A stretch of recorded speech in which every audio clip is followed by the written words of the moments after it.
प्रशासनाला हुलकावणी देणं पर्यटकांना पडलं महागात।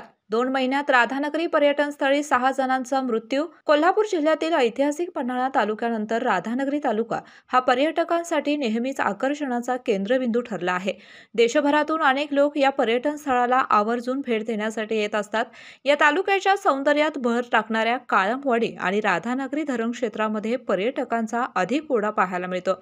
मात्र गेल्या 2 महिन्यात या पर्यटन स्थळी अनेक दुर्घटना घडल्या असून पर्यटनासाठी आलेल्या काही लोकांना स्वतःचा जीव सुद्धा गमवावा लागला आहे। प्रशासनाने दिलेल्या सूचनांचे पालन न करता बेशिस्तपणे पर्यटनाचा आनंद घेणं जीवावर बेतलं असून गेल्या 2 महिन्यात 6 जणांना स्वतःचा जीव गमवावा लागला आहे। काळमवाडी धरणात सेल्फी काढताना तरुणाचा पाय घसरून मृत्यू झाला। ही घटना ताजी असतानाच राधानगरी धरणाच्या बॅकवॉटरमध्ये एकमेकांना वाचवण्याच्या प्रयत्नात 3 पर्यटकांचा बुडून मृत्यू झाला।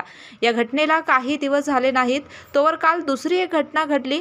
काळमवाडी धरणाच्या दूधगंगा नदीपात्रात काळोखी डोहात पाय घसरून निपाणीचे 2 तरुण पाण्यात बुडाले व त्यांचा मृत्यू झाला। वारंवार घडणाऱ्या या घटनापाठीमागे पर्यटकांचा निष्काळजीपणा देखील दिसून येतो। प्रत्येक पर्यटन स्थळी प्रशासनामार्फत दिलेल्या सूचनांचे फलक असते, मात्र या सूचनांचे पालन न केल्याने पर्यटकांना मृत्यूला सामोरे जावे लागते। त्यामुळे वारंवार घडणाऱ्या या घटनांकडे दुर्लक्ष न करता प्रशासनाने आता ठोस पावलं उचलणं गरजेचं आहे आणि पर्यटकांनी देखील याकडे गांभीर्याने पाहिलं पाहिजे। केके न्यूज साठी राधानगरी प्रतिनिधी मिलिंद कांबळे। भूपाळी रामपारी दिशादाही उजळल्या आल गोकुळ आपुल्या दारी निर्भेळ आणि सकस चवीच गोकुळ लई भारी।